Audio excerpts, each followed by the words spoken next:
Maqaa Abbaa, maqaa Ilmaa, maqaa Hafuura Qulqulluu Waaqayyo tokkoon. Ameen. Sinkisaara ji'a fulbaanaa fulbaana 20.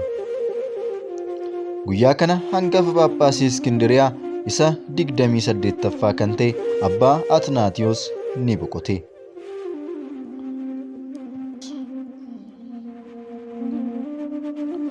Abbaan kunis duraan barsiisaa mana kiristaanaa biyya Iskindiriyaa ture.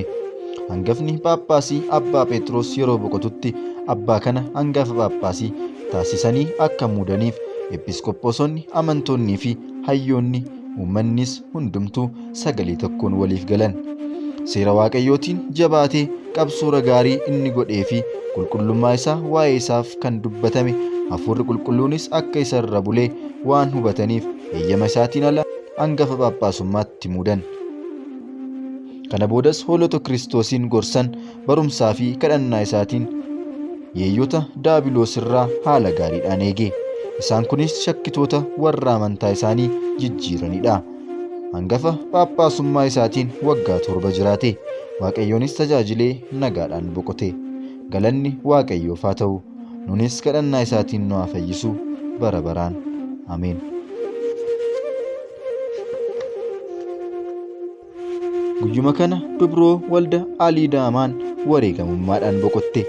Kana malees guyyaa yaadannoo dubroo Ateenaa, Fiinaa, Fiilaa, Monoksee Abrahaam, Taadiyoos, Abinaafiyoos, qajeelicha Armaaniyoosii fi hangafa episkooposii Yerusaalemii kan ta'e wareegamaa Simoonidha. Sugni isaanii nurraa buluu bara baraan. Ameen.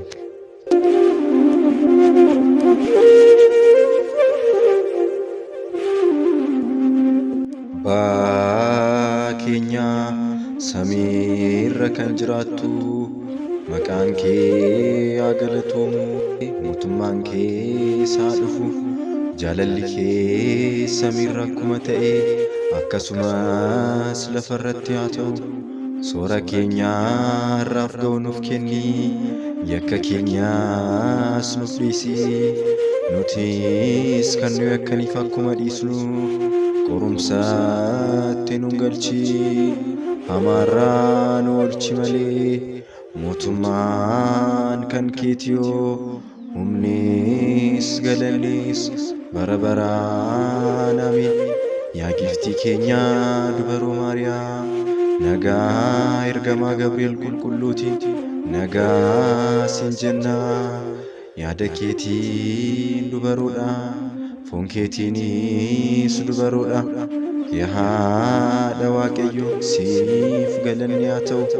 Ati dubartoota keessaa kan eebbifamtedha, firiin gadameessa keetiis kan eebbifamedha. Kennaan kan guutamte gammadi, Waaqayyoon si wajjin jira. Jaallatamaa ilma kee gooftaa keenya Yesus Kiristoos irraa araaraa fi dhiifama nuuf kadhadhu, cubbuu keenyas akka nu dhiisuuf hanga bara baraatti. Ameen. Galanni haa ta'u Abbaaf, Ilmaaf, Hafuura Qulqulluu bara baraan. Ameen.